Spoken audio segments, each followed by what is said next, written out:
got in there. I mean, she made it happen. And he doesn't shy away from opinion. And I do enjoy drinking cold beer at ballparks. So if that makes me a baseball fan, then I'm a diehard baseball fan. It's Hacker After Dark on 1010XL.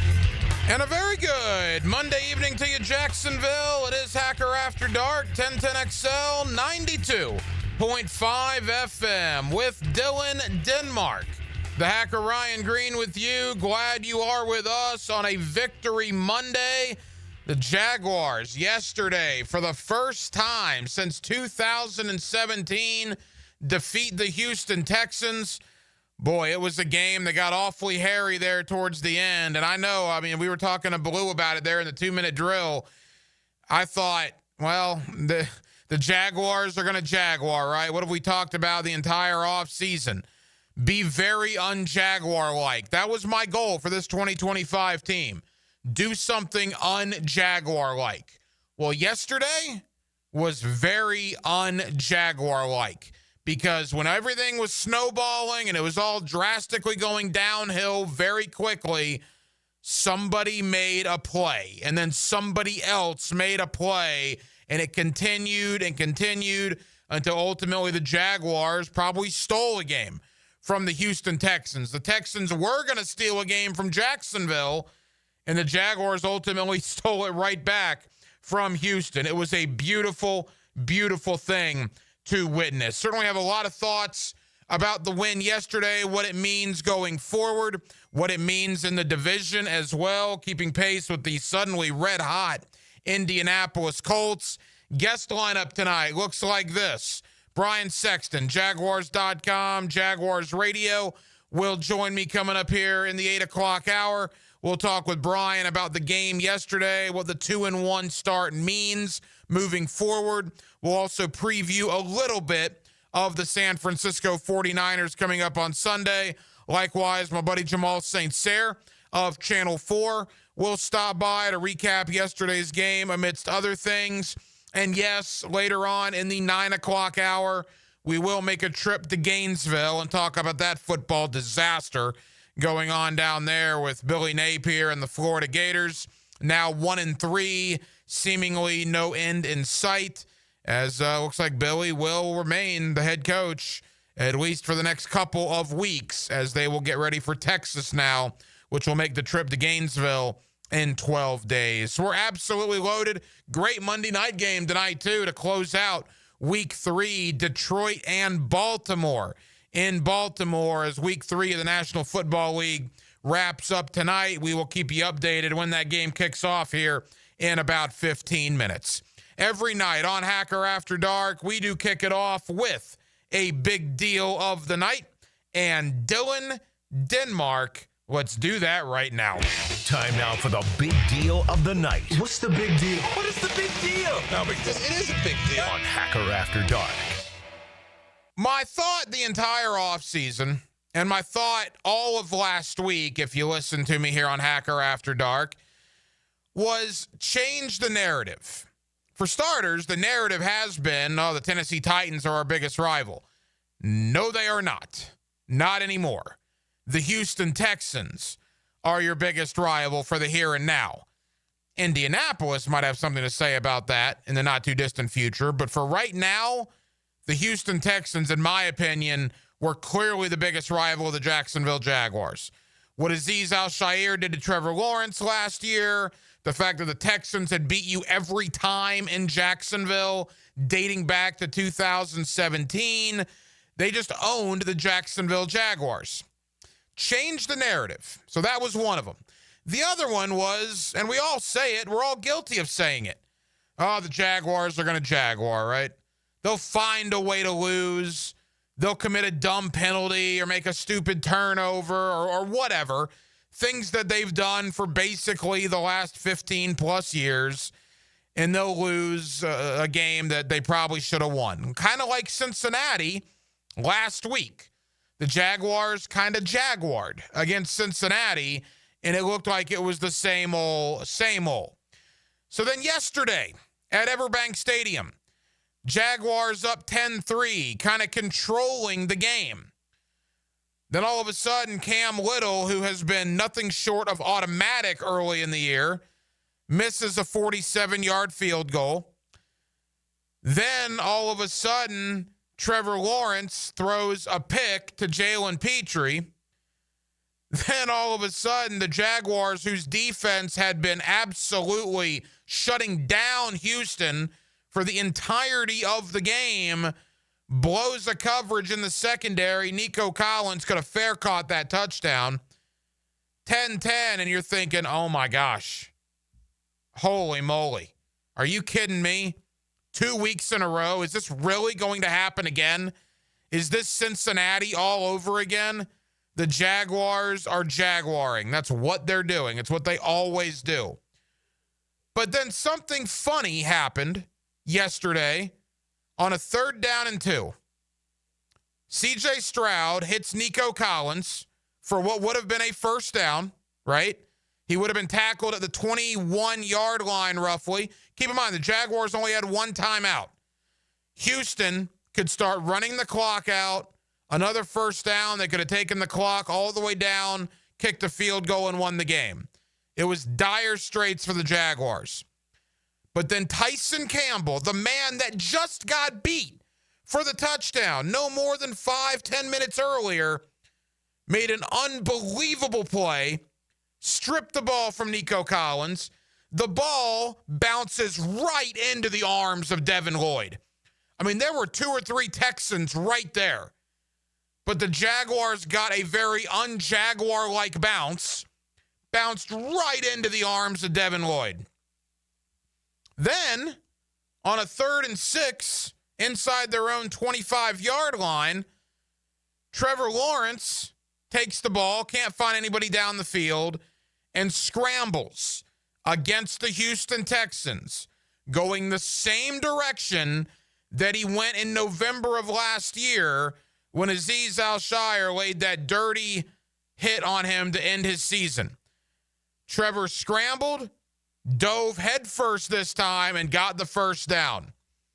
If that wasn't kind of a cleanse for this organization, same team, same direction on the field, this time a much better result for Jacksonville.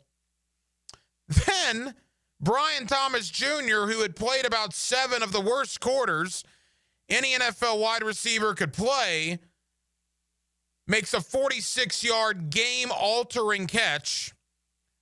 And if that wasn't enough, just for good measure, after the Texans let Jacksonville score to go up 17-10, you got Joshua Hines-Allen as the Texans are driving late in the game to try to tie it or maybe even go for 2 and win the game.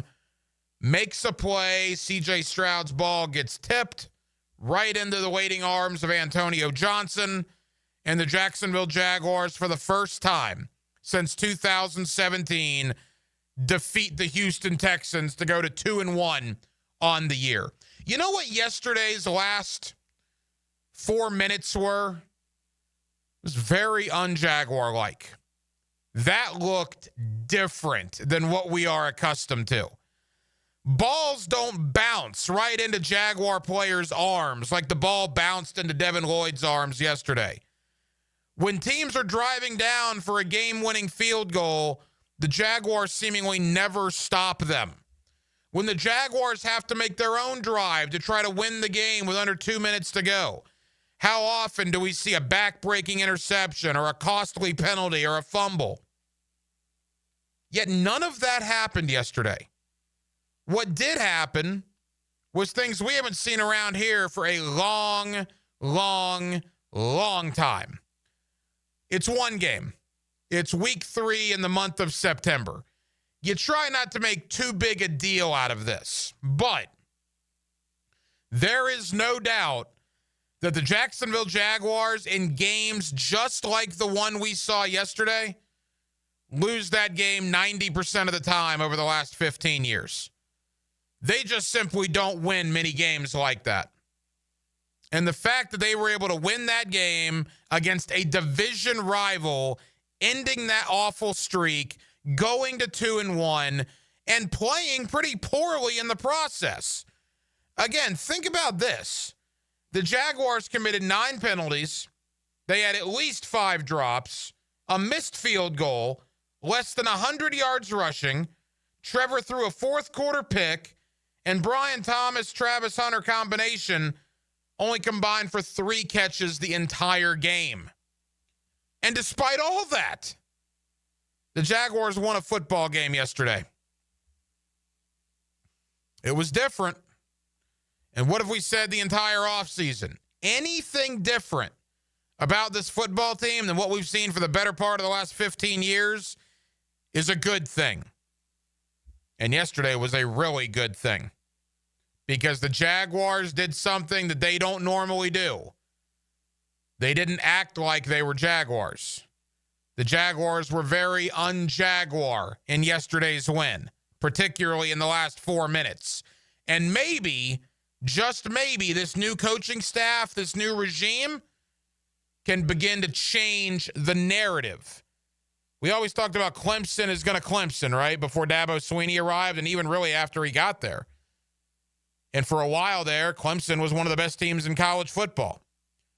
Maybe the Jaguars will follow in that path. Maybe they'll stop acting like the Jaguars and start acting like the team we saw yesterday pull out a huge division win here at Everbank Stadium. 641-1010 on the text line, designed by Lifetime Enclosures. Your thoughts always welcome here on a Monday night edition of Hacker After Dark. Coming up next, thoughts from the game, observations from the game. What does it mean moving forward? Also, Brian Sexton, Jaguars.com, Jaguars Radio. He will join me in less than 20 minutes. On a Monday night here in Northeast Florida, the Jaguars are over 500. As juvenile as that sounds, we couldn't say that one time last year. Not one single time last year. So I'm going to say it a bunch right now for your 2-1 Jacksonville Jaguars. More to do with you till 10 o'clock. Glad you're with us right here. It's Hacker After Dark. It's D-Rock's Deep Dive into Jacksonville football. Hey, where's your sense of adventure? Mike DeRocco with Mike Dempsey and Fat Tony every Thursday on Jaguars Today. Opened by Lee and Kate's Glass on 1010XL. Awaken 180 weight loss. Awaken 180 weight loss. Hacker here for the best weight loss program I've ever been on. You know, a lot of weight loss programs want you to, take this supplement or that supplement or do those shots, right? There's a lot of things that you can do out there. What about just good old-fashioned coaching? What about eating food that you want to eat? What about being able to drink things you want to drink? What about learning how to change your lifestyle instead of, taking shots that may or may not help you 6 months down the road? Awaken 180. Look, I've tried everything, guys. I tried everything trying to lose weight. You probably know that if you've listened to me over the years. Awaken 180 was the best thing I ever tried, and it's not even close. The results speak for themselves. If it's time for you to drop the weight like it was for me, go to awaken180weightloss.com. That's awaken180weightloss.com. Call 844-346-1800. Change your life like I changed mine with Awaken 180 Weight Loss. Bueller. Stay cooler with Bueller. Hey, Jason, thanks for coming over so quick. Sure thing, pal. What's the big... Whoa! See, I told you there was a smell. Yeah, it smells like... Exactly, or a dead one more like it. You need some fresh air in here. Well, this is the problem, Jason. I've kept everything sealed up tight all summer long so I don't lose all my nice cool air. Now all the dog smells and cooking smells and home gymnasium man cave smells are all building up and I can barely... Dude, where are the Bueller sunglasses I gave you? Oh, I don't know. They must be in my other... Put on my emergency pair. Whoa. Bueller Air and Plumbing can install an air purification add-on to your existing air conditioner. Clean the air of dust and pollen and funky smells while you cool. So I can keep all the cool air I saved up? And your place won't smell like a dead... Stay cooler with Bueller. Visit BuellerAir.com. Maxed out on credit cards? Struggling with high-interest debt? you could pay it all off in days with Loan Pronto's Rapid Equity Loan. Hey, it's Prosser here. Get cash out now without touching your low-rate first mortgage. No appraisals, no waiting, no BS. The Rapid Equity Loan Program at Loan Pronto is amazing. One Loan Pronto client just got $300,000 approved in under 24 hours. They paid off debt, renovated their kitchen, and cut their monthly expenses by $1,800. That's a huge turnaround. Instant approvals, low rates, no hard credit pull up front. That's Loan Pronto. Listen, your home equity is yours. Use it.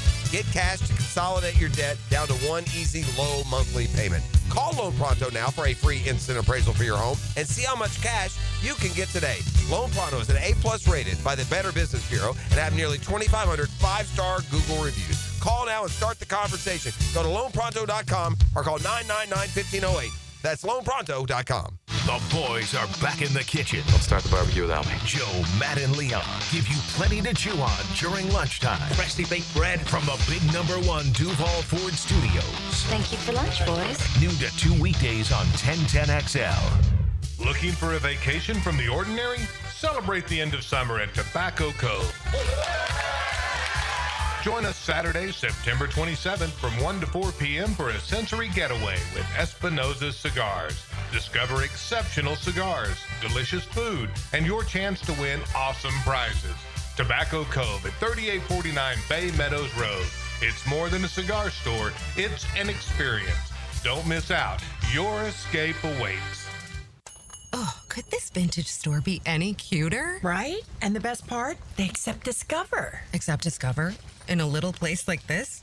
I don't think so, Jennifer. Oh, yeah, huh? Discover's accepted where I like to shop. Come on, baby, get with the times. Right, so we shouldn't get the parachute pants? These are making a comeback. I think. Discover is accepted at 99% of places that take credit cards nationwide.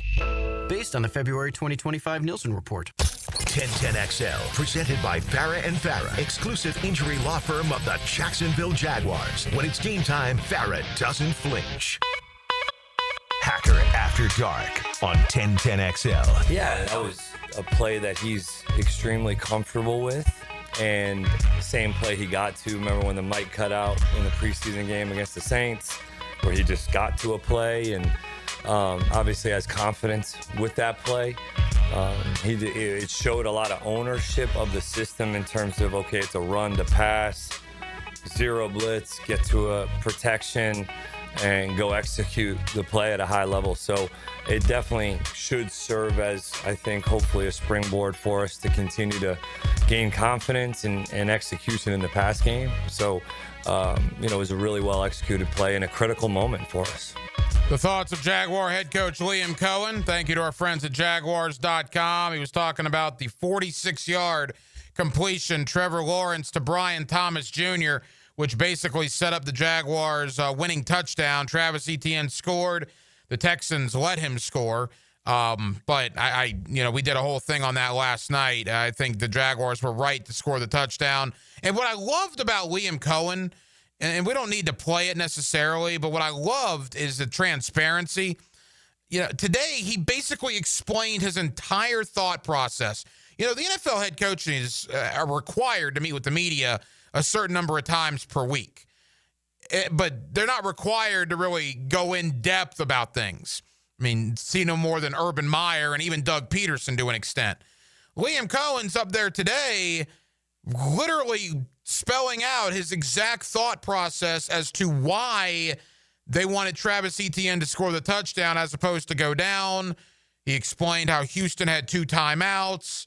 Do you want to be up 7 with $1:48 and Houston with 2 timeouts? Or do you want to be up 3 with 50 seconds to go, Houston with no timeouts? I agree with him. I would have taken the 7. But I just love the transparency. I love the honesty that Liam Cohen was coming forth with, explaining why he made the decision that he did. Again, there's a lot to like about Liam Cohen 3 games into his Jaguar tenure, and that is certainly one of the things that I absolutely appreciate.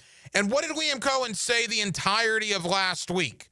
How will this team respond to adversity?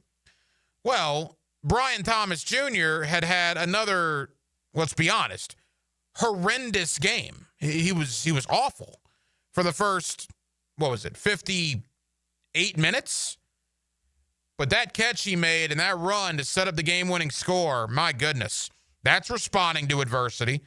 Tyson Campbell, blown coverage, whatever happened for Nico Collins to get wide open behind the defense, and Campbell comes right back, strips the ball from Nico Collins to allow Jacksonville's offense a chance to go back out there and win the football game. That is responding to adversity as well. And the entire team, man.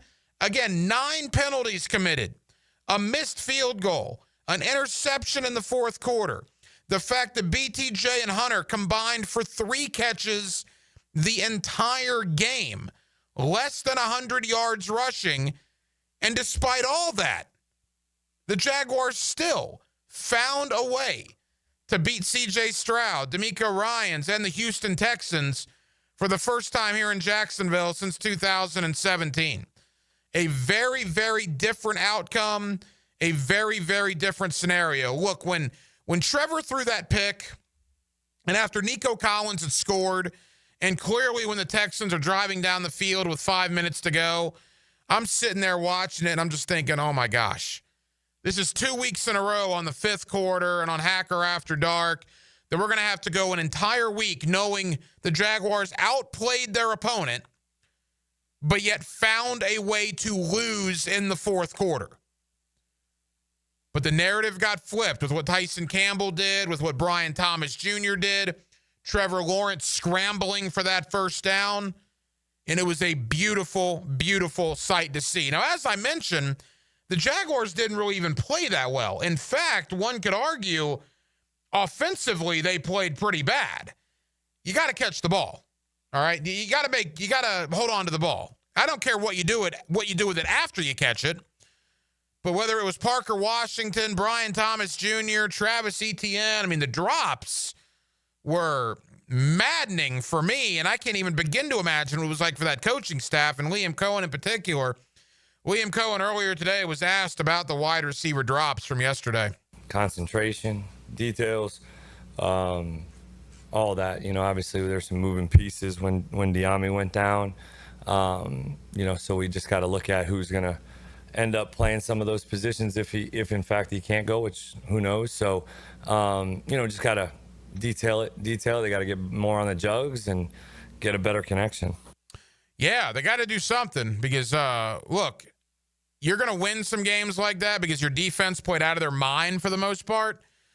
That can't become a thing every week. You got to catch the ball. All right. It's hard enough for this offense to move as is. You got to catch the ball. And De'Ami Brown goes out in the second quarter. Yesterday did not return. We still don't really have an update on his status, which is odd to me. You basically know about every injured player from yesterday except De'Ami Brown. You know, CeeDee Lamb, high ankle sprain. You know, you already know that Nick Bosa is out for the year. DeJuan Jones in Cleveland out for the year. I mean, there's a lot of information about injuries from yesterday. Still very tight-lipped about De'Ami Brown. I don't want to speculate. I have no idea, but I don't know. My gut would be he's probably going to miss some time. So then what do you do with Travis Hunter? Does that mean you bring up Austin Trammell from the practice squad? That'll certainly be something that we get into as the week goes on. Back to Liam Cohen from earlier today. He was also asked about Trevor Lawrence. And look, the drops are affecting Trevor's numbers. If you're so inclined to care about numbers, Trevor only completed basically 50% of his passes yesterday because he had 5 or more passes dropped. Liam Cohen was asked about that. Is Trevor playing better than his numbers would indicate? Yeah, I think so in some ways for sure. You know, obviously it's hard when, you know, okay, you may miss a few throws and then when you do make some, we don't catch them. That's frustrating for sure. I don't know how many it truly was at the end of the day. I think it was around 4 or 5. So you look at it statistically, then yeah, it should probably be higher than a 50% completion percentage. And then there's some throws that, you know, he needs to make and he knows that. And it's not a negative. It's just, hey man, we got to make these throws and how can we help you, you know, from a footwork standpoint or, you know, an accuracy standpoint, some of those things. There's some tight window throws too that are difficult, but I've been very proud of Trevor's, the preparation, the way that he's gone about it. And then the scramble that he made on a critical third down yesterday, There's a lot of resiliency out of him and that group in general. I love the scramble. Again, Liam Cohen's comments earlier today. Thank you to our friends at Jaguars.com. The scramble was a play that probably is not getting enough talk, to be honest with you. Everybody's talking about the Campbell strip and the BTJ play and the ETN go-ahead touchdown, and with good reason. That 3rd and 6, I mean, if you don't get that, you're punting the ball, and Houston's going to get the ball back probably around their own 35-yard line. Going to have to drive it 20, 30 yards to have a shot to win the game.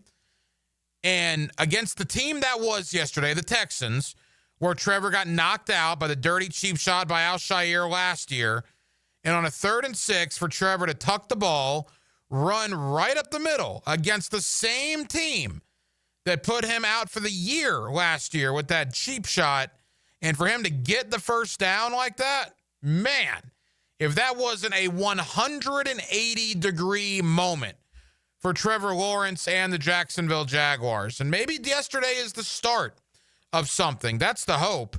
I'll tell you this, too.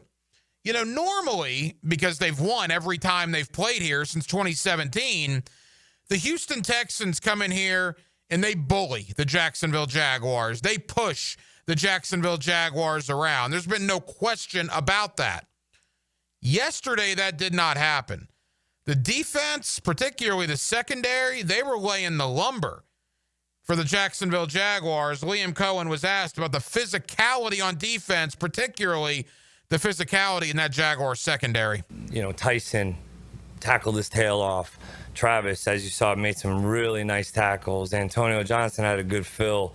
Eric and Dewey, both. I mean, that whole crew has definitely taken the mindset of Campy in the defense, the whole crew. I think Milo and Perk have done a great job coaching those guys in the back end in terms of the whole mindset and mentality of our defense is showing up at all 3 levels, which is extremely important for us moving forward. It's a physical game. And yes, there's so much that happens in the secondary that is based off the pass game, right? It's coverage, it's zone, it's man, it's making plays on the ball. But when you have guys that are in the back end that come and fill and play physically and violently, that's only going to help us as we go through this deal. It was good, man. It was good. Again, Jaguars.com, Liam Cohen at the Miller Electric Center earlier today. Loved everything about it. And from a Texan point of view, you know what I like to do after the game on Sunday nights after the 5th quarter is I just take a look like on YouTube or the team website to kind of get a vibe of what the other team is saying. The Texans are sick to their stomach. Their fan base, a couple of their radio hosts that I know, they're just up in arms about 0-3. They're up in arms that the lowly Jacksonville Jaguars pushed them around yesterday. We have caused a lot of serious doubt in the minds of the Houston Texans moving forward. I mean, they're 0-3. The Texans, who got all this love in the offseason, who everybody just crowned as AFC South champion before the season even kicked off, they're 0-3, and now they're fighting against history. Only 4 teams in the last 35 years that have started 0-3 have gone on to make the playoffs. They are in an uphill battle right now, and it's a beautiful thing. Good. And the Jaguars are sitting at 2-1 all of a sudden now going to San Francisco. No George Kittle for the 49ers. Nick Bosa's out with a torn ACL. It's a brutal injury. We'll see what Brock Purdy's status is. It's never easy to go on the West Coast and win. Goodness knows the Jaguars know that. How many times have the Jaguars gone out there and gotten their doors blown off on the West Coast? But if there ever was a time to maybe make a statement, you're playing a wounded 49er team, albeit an undefeated 49er team, but a wounded team with no George Kittle, no Nick Bosa. And again, we'll see what Brock Purdy's status is as we get deeper on into the week. Monday Night Football going on right now in Baltimore. How about Detroit? They take the opening drive and just march right down the field. Jahmyr Gibbs punches it in from 1 yard out. Lions 7, Ravens nothing, 8.5 to go in the first quarter. As that Baltimore defense, they did not have an answer for that Detroit offense on the opening drive. Again, we will keep you updated as week 3 of the NFL rounds out tonight. Lions 7, Ravens nothing. 8.5 to go in quarter number 1. Coming up next, let's get back into the Jacksonville Jaguars. Their win over Houston, what it means big picture, a 2-1 start, and briefly look ahead to San Francisco. My buddy Brian Sexton, Jaguars.com, Jaguars Radio. He joins me next on a Monday night here in Northeast Florida, a victorious Monday night. It's Hacker After Dark till 10 o'clock right here on 1010XL and on 92.5 FM. Hey, Hicken here. I couldn't be any happier than to join the George Moore Chevrolet family. When I say family, I mean it. Visit their beautiful showroom today off Atlantic Boulevard. Find out exactly what I'm talking about. No pressure, just friendly help. And whether you want a car, a truck, SUV, electric, pre-owned, you name it, George Moore Chevrolet has it. And if you can't make it over to Atlantic Boulevard, no problem. MooreChevy.com is easy to navigate as any site you will try. It's never been more easy to use. George Moore Chevrolet. Together, let's drive. Hi, folks. Jason Parker here with Performance Painting. Ever wonder what to do with leftover paint that you don't want? Here's a few options. Paint can be placed in the regular trash if it's dry. Simply stir in kitty litter to a thick consistency. Then wait a few days with the lid off till it dries. Also, if the paint is good, there's many charities or churches that would love to have it. If you'd like more tips or have a project, we'd love to help. Go to performance-painting.com. Performance Painting. Repair, protect, preserve. Performance Painting. Post-game Monday on 1010XL is served up by Dandy Foods, making quality fresh sandwiches since 1956. Attention skilled electricians. Are you undervalued at your current company? Time to step up to the bigger projects and better opportunities. Join the team at Miller Electric Company, a trusted name in the industry for over 96 years. At Miller, we tackle the biggest projects in the city, offering not just the job, but an experienced, top-notch pay, unbeatable benefits, and the best working environments in the business. Please join the team that values your skills and rewards your hard work. Elevate your career to new heights. Apply today at millercareers.com, an equal opportunity employer. Here's a health and wellness tip from orthopedic specialists of Jacksonville. Every joint in the body was designed for movement. Inactivity can cause stiffness, weakness, weight gain, and decrease in overall balance. So you should strive for at least 30 minutes a day of exercises that promote flexibility like yoga, strengthening with weights, and cardiovascular fitness like walking, swimming, or biking. The more you move, the better you will feel, and your overall health will benefit. Let's get healthy, Jax. Go Jags. Stay healthy with orthopedic specialists of Jacksonville. Hey there, Frank Frangie here. The buzz about topdressing.com on our airwaves has me excited. Well, they're now in Jacksonville, turning St. Augustine grass into golf course lushness. Look, I'm a passionate golfer. I know better aeration, that envy-worthy green, white glove care, detailed, tailored for me at Jacksonville Golf and Country Club. Process is going to begin shortly, and they say they can do it in a day. Look, I can't wait. Go to topdressing.com now. Top dress your lawn like the pros with topdressing.com today. How wide is home plate in baseball? Southern Oak Insurance is proud to continue offering coverage statewide. Financial stability makes Southern Oak Insurance a wise choice for your homeowner's insurance needs. Log on to southernoak.com. Our family protecting yours. Southern Oak Insurance. The home plate in baseball is a generous 17 inches wide, although most major league pitchers would think otherwise. Southern Oak Insurance. Our family protecting yours. Hi, I'm Sean Monahan from Monahan Jewelers in Atlantic Beach. Since 1977, we've been Jacksonville's local family jeweler with a beautiful selection of fine jewelry and certified diamonds. But we're also Jacksonville's leading buyer of gold, silver, and diamonds from the public. Gold has recently hit an all-time high at over $3,600 per ounce. Pay bills, buy something fun. Now is the time to sell your gold for cash and get top dollar, or trade it in for a new piece and get even more value at Monahan Jewelers in Atlantic Beach. I used to dread going to the dentist. Every visit felt like a sales pitch with constant upselling, surprise fees on my bill, and I could never get in when I needed to. But Harbor Dental Care? Totally different. They saw me the next day, gave me honest pricing up front, and even set me up with a payment plan I could actually afford. No pressure, no surprise charges, just kind people who get it. If you want to experience dentistry the way it should be, book your appointment today at harbordental.care. That's HARBOUR dental.care. 1010XL, presented by Farah and Farah, exclusive injury law firm of the Jacksonville Jaguars. Focused, fueled, fearless, Farah. Now, another great guest on the Checkmate Coatings phone line. Hello. Your floor's missing piece.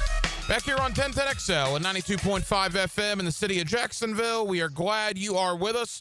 The Jaguars, a big division win over the Houston Texans on Sunday. First time they've beat Houston here in Jacksonville, dating all the way back to 2017. They sit 2-1 now on the year, and they will travel out west this Sunday to take on the San Francisco 49ers. Let's recap the win over Houston. Let's briefly look ahead to San Francisco, and let's do that with Brian Sexton, Jaguars.com. You also hear him on Jaguars Radio, and Brian's always kind enough to join us here on 1010XL. Brian, happy Victory Monday to you, man. Yeah, it feels nice. And, to echo the sentiments of Trevor Lawrence in his post-game news conference yesterday, it's always nice to beat the Houston Texans. There's no doubt about that, particularly when you think about the way the Jaguars lost to Cincinnati a week ago, Brian. Kind of a similar situation was developing. It looked like one was going to slip through their fingers yet again, but they found a way to make a play on defense, turn right around and make a couple of plays on offense, and they left with the W. And then make another play on defense at the end to hold them off. So it was listen, I called it the redeemed team yesterday because you had a lot of players that needed some redemption, right? I mean, Tyson Campbell needed to redeem himself after giving up that big play to Nico Collins. And then you needed a little bit of redemption from the defense, from the way that they gave up the game last year, and Trevor's interception and Brian Thomas's drops. They redeemed themselves nicely. And the other R word is resilience, Ryan. They were resilient when they needed to be yesterday. It's all about learning and learning how to win, which this team could not do in these situations last season. But yesterday, 7 games were decided in the final 2 minutes, the most since the merger in 1970. That's the way the game is played in professional football. So it's good that they were able to get it done yesterday, to have a little experience underneath their belt, because more of these kinds of games are coming. Yeah, that's exactly right. And look, it's like Groundhog Day here in Jacksonville. Leading up to yesterday, the Jaguars just don't win games like that. I mean, we've seen it, hundreds of times over the years, certainly dozens of times in recent memory. Things just go their way, and it has a snowball effect. Yet the Jaguars faced adversity head on, which is something Liam Cohen had been preaching about leading up to yesterday's contest. Right. And when you're talking about this particular team that lost 9 games last year in this fashion, you needed to see progress. I mean, you heard it last week, same old Jaguars, right? Because they lost a game at the end. And there where Trevor threw the interception, and then right after it comes C.J. Stroud with the touchdown. Please tell me that you were not thinking same old Jaguars. The Texans were probably thinking same old Jaguars. We got them, just like they had 9 of the last times that they have come to Jacksonville to play a football game. And it was really important that the Jaguars get that win yesterday, because otherwise, even though that's not a great Texans team, and they're, at 0-3, I don't think they're going to be a factor down the stretch because of significant injuries. They still would have thought it was their division. The Jaguars would have had to admit, yeah, they still got us.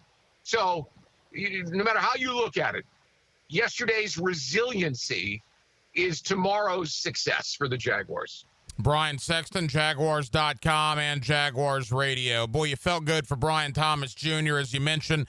Tough outing for him against Cincinnati. It was borderline the same type game against Houston up until that final huge catch with the 2-minute warning. Tyson Campbell, as you mentioned, blows a coverage, or there was a miscommunication, at least on the back end, for the Nico Collins touchdown.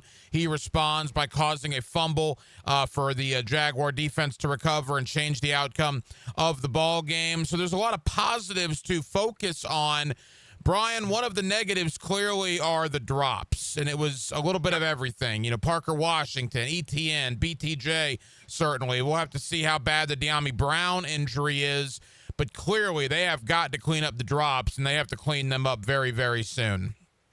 I don't know how much of your audience is old enough to remember when Bill Walsh, the longtime great coach of the San Francisco 49ers, had a handle installed on a football for Wendell Tyler, his running back, to carry around after he fumbled. I guess I'm just old enough to remember that quirk because yesterday they did the recap, sort of the replay of the 50th anniversary of the NFL today, and they brought that football on and they held it by the handle. And I was a kid and I thought it was great because that's all I can think about when it comes to the drops. Do I have to put a handle on the ball? What will it take for these guys to understand that their job is to catch the ball? Don't try to move up the field or duck a defender until you have the ball. And I don't know whether we can go back and pull that old Wendell Tyler thing out or not, but I'd put a handle on the ball if it would help. Hell, I'd do anything if I were the coach this week if it would help. Yeah, it was frustrating, and even Liam Cohen earlier today at his press conference, you could tell it was still bothering him, and it's something they have to remedy very, very quickly. The Brian Thomas Jr. thing, Brian, it's been bizarre, right? I mean, he was so good last year, and he was, quite frankly, just so bad. I mean, let's be honest, for about 7 quarters, but then he had the huge play, the game-altering play yesterday, the 46-yarder that set up the Jaguars' winning score, and you hope that a play like that, a moment like that, can turn this early part of the season around for BTJ. You know, Ryan, you just never know what someone's going through in their personal life. And it's easy to say that he needs to focus on the ball and get both hands on it and tuck it in before he tries to make a move. And he said last week in the locker room that he hadn't lost his confidence and he wasn't going to let himself think about a slump. You just don't know. It's so hard to be able to look at a star player like that and say, why isn't he catching the ball? If you had said to me before the season, give me a guy on each side of the ball that you 100% believe in and can count on, Brian Thomas Jr. would have been at the top of my list on the offensive side of the ball. So it was strange, bizarre that he was not at the level that we saw him end last season, especially with Trevor Lawrence coming back in. But you just don't know. So you got to give a guy like that who's got all the talent in the world some grace. And I know that people were very harsh with him last week, and that's the society that we live in these days. I mean, it's instant analysis, and everybody's got a strong opinion. But he's a good kid. He's a really good football player. I think hopefully yesterday's catch will be a play that we'll look back on when the season is wrapped up and say that it had a significant impact on the offense getting things going. A couple more for Brian Sexton of Jaguars.com and Jaguars Radio. You look at the offense as a whole. Travis Hunter, only 1 catch for 21 yards. In fact, I thought Travis Hunter had much more of an impact defensively yesterday, Brian, than he did offensively. Is that a trend we're going to start seeing, or with the uncertainty surrounding De'Ami Brown's situation with the shoulder, will we see Travis focusing on the offense more heading into San Francisco? That seems likely with the way that Brown left the game and not knowing much about it, that we would see Travis be more of a factor on the offensive side. But I got to be honest, these guys drafted him to play both ways. And everybody has an opinion. I do. You do. Experts in the NFL media sphere do as well. But the Jaguars had a plan, and they're not going to get too far away from that plan no matter what anybody thinks. Now, it may just turn out circumstantially from week to week, depending on injuries, depending on the matchup. But I wouldn't be too surprised if we don't see him have, a 60-40 split one way or the other on a weekly basis, because they said it on draft night, that he was a player who could transform the NFL. And if they believed it then, I assume they believe it now. And I don't expect they're going to get too far away from it with him. Brian, the defensive effort at the 2 home games has been spectacular. In the wins over Carolina and Houston, obviously it was not very good against Cincinnati. But yesterday in particular, Joshua Hines-Allen, that looked like Joshua Hines-Allen of 2022 in the early stages of 2023. I mean, there were at times yesterday where the Houston Texans simply could not block him. He's taken it on his shoulders to be the leader of this defense, and that isn't just the guy who talks. That's the guy who plays and prepares at practice all week long, like every snap is his last. I think he was disappointed with last season. He took the contract that the Khan family gave him and didn't deliver what he thinks he should have. And I've seen that through him since the end of last season. He is a prideful player. He is a player who understands the word legacy. He wants to be a great player. You've heard him say he wants to be the defensive player of the year. And in every single snap, you see that kind of effort from Josh. And it's just awesome to see as other players kind of follow his lead. You see it from Trayvon Walker. I mean, I think you see it from Tyson Campbell. These guys all are trying to play to his standard. And that's why you pay Josh. You want him to have that. At some point in the next couple of weeks, he's going to take the title of all-time sack leader in Jaguars history away from Tony Brackens. And knowing Brackens like I do, he will be just fine with a guy like Josh to carry that forward. Because Josh Hines-Allen has earned the respect that he's getting today. You know, and real quick, because I want to end with San Francisco, so about 30 seconds here. You can tell contract years are motivating. Look, we've seen it in the past with a Mercedes Lewis is the one that comes right to mind. Boy, Devin Lloyd, Brian, and even ETN, but I mean, we've seen it from ETN in the past. Devin Lloyd on the defensive side might be playing his best football as he's in the final year of his contract. Yeah, and you listen, I know Devin a bit, and I don't think obviously, we're all motivated by the money. Don't get me wrong. But he's not that kind of guy. He just wants to play good football. And for the first couple of years, he's struggled. And now all of a sudden, the scheme seems to be right. The coaching seems to be right. And he's found his groove. Don't forget, and I know you said 30 seconds. Sorry, I can't say my name in 30 seconds. But don't forget that this guy was the AP College Football Player of the Year in his final year at the University of Utah in the fall of 2021, which is when that great Georgia defense had all those first-round picks on it. He was the College Player of the Year. He's a good football player. Sometimes it takes longer for some guys to be ready to play. And, I'd like to find a way to keep him in Jacksonville. Brian, as we take a deep breath, 24-hour rule is in effect. We move on now to San Francisco. And look, it's been well documented. The Jaguars, like many teams on the East Coast, but particularly Jacksonville, they just simply don't play very well out west. San Francisco's 3-0. We know they won't have George Kittle. We obviously don't know yet about Brock Purdy. It is interesting, though, the 49ers have a division game the Thursday after the Jaguar game. So will Purdy play twice in 4 days, or will they rest Purdy on Sunday to be able to have him for an NFC West battle 96 hours later? That'll yet to be determined, but it's interesting to think about. What is your early thought on the Jaguars heading to the state of California? Well, and don't forget that Nick Bosa left the game with a knee injury yesterday, and Juwan Jennings hasn't played yesterday. The Jaguars have only won in the Bay Area in the East Bay, playing the Raiders. The last time they were there, they got beat 44-33, and it was Jimmy Garoppolo's first start after being traded from New England.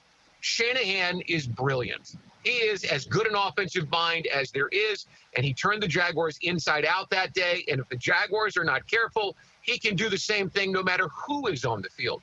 But I like the Jaguars' chances the way that this team is coached, the way that these guys are playing right now. They're running the ball. They didn't yesterday, but they'll change that. They're taking the ball away at a prodigious rate. I like the Jaguars' chances to go out there and play well. And, the Niners came here and stuck it to them 2 years ago. And everybody said, well, that team had lost a couple in a row, and that team had to play a 10 o'clock start time, their time. You know what? Throw all that out the window and go do to them what they did to you. Brian Sexton, Jaguars.com and Jaguars Radio. And, of course, there will be plenty of coverage on both .com and Jaguars Radio heading into Sunday's game in San Francisco. Brian, I know you're busy. Thank you for the time. I will see you down in the Jaguar locker room on Wednesday. Appreciate it, Rye. Childhood cancer does not discriminate, and 43 children are diagnosed every day in the United States. This is Tom Coughlin, and the J Fund needs your help year-round. Find out how you can help the J Fund by visiting tcjfund.org. Lauren Brooks here for Terminix. When mice and rats show up in your home or business, they can be a real pain. You need them out fast before they have time to multiply. Terminix knows how to shut down rodents and will keep them from coming back to wreak more havoc. When rodents show up, so does Terminix. Don't live with a rodent problem. Terminix it. Visit Terminix.com today to schedule a free inspection online just like I did. That's TERMINIX.com. TERMINIX.com. Get ready. Monday Night Football is coming to Everbank Stadium October 6th. And this is a matchup you won't want to miss. Your Jacksonville Jaguars are throwing it back in their Prowler jersey as they take on the Kansas City Chiefs under the primetime lights. Don't wait. Be a part of the action. Get your tickets now by visiting us online at jaguars.com/tickets or call 904-633-2000. We can't wait to see you at the bank for primetime football. Friends, we have a very special guest on the line. The Checkmate Coatings phone line is where the action happens. Where's the phone? Over there. Get expert interviews and listener opinions all day, every day, from the drill all the way to Hacker After Dark on 1010XL.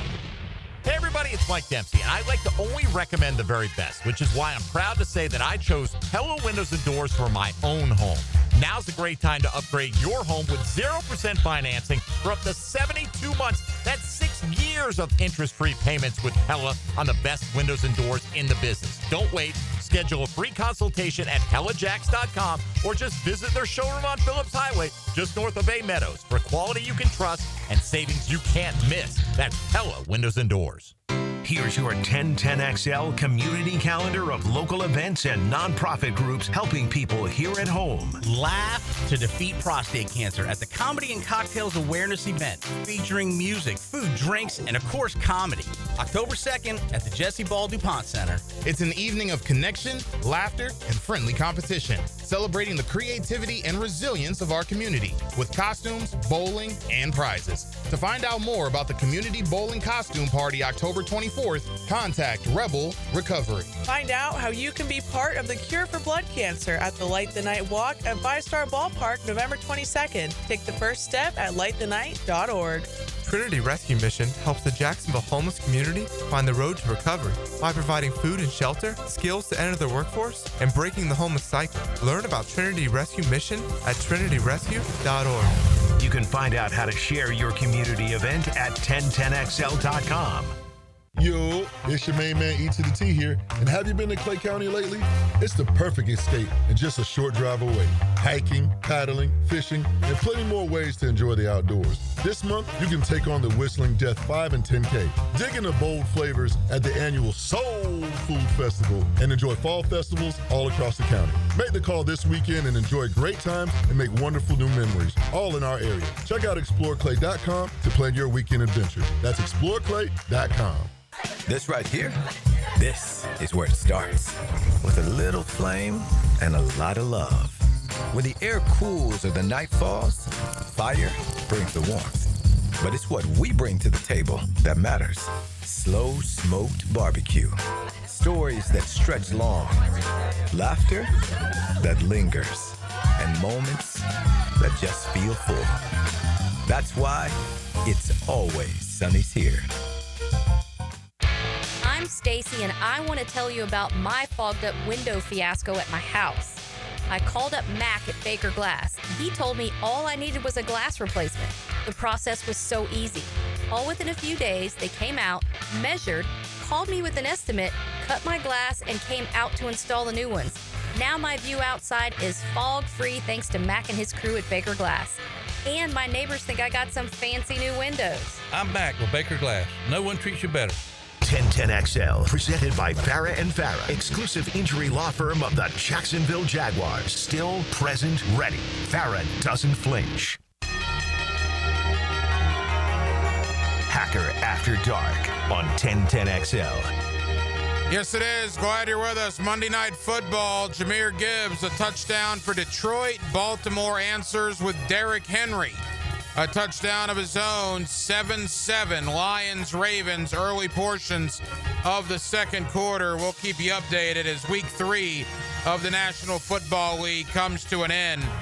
Boy, what a Sunday it was in the NFL. How about the Cleveland Browns? You see that? Green Bay lining up for a field goal with 27 seconds to go that would have presumably won the game. Cleveland blocks their kick. They get the ball close to midfield, get a couple of first downs, get a 55-yarder of their own, and they drill it at the buzzer. Bad loss for Green Bay. Really nice, resilient win for Cleveland. 13-10 Browns. I can tell you this, the other AFC South game yesterday, Indianapolis is good. Tennessee is really bad. And I think there were equal measures of both. The Titan fan base wants Brian Callahan out of there. He's 3-17 in 20 games as the Titans head coach. Indianapolis 41-20 yesterday in Nashville. Tennessee's probably the worst team in football. They are awful. And give it up for Daniel Jones. If there was an MVP 3 weeks in, it's Josh Allen or Daniel Jones, right? That's probably what you're looking at 3 weeks into the year. Daniel Jones has been really good. Pittsburgh 21-14, ugly win, but Pittsburgh will take it, no question. How about Philadelphia? A come-from-behind win. The Rams were winning this game at one point 26-7. Final score, Philadelphia 33, LA 26. The Eagles proved why they are the defending world champions. What an ending in Tampa Bay between the Jets and the Bucks. Tampa Bay up 26-20, kicking a field goal to go up 2 possessions. You got a block for the Jets, a scoop and score on the blocked field goal. Jets take the lead with 1:50 to go. Owen would have Baker Mayfield and Tampa drive down for a game-winning kick as time expired. Probably the game of the weekend. Tampa Bay 29, the Jets 27. Give it up for the Carolina Panthers, a team that came in here 2 weeks ago. The Jacksonville basically destroyed. Did you see this yesterday? Carolina 30, Atlanta nothing. 30-0? I don't know what was going on with the Falcons yesterday, but Carolina took Atlanta behind the woodshed. Chargers over the Broncos was a costly win for the Chargers. They lose Najee Harris for the year with an Achilles, but the Chargers are 3-0 with Justin Herbert and Jim Harbaugh.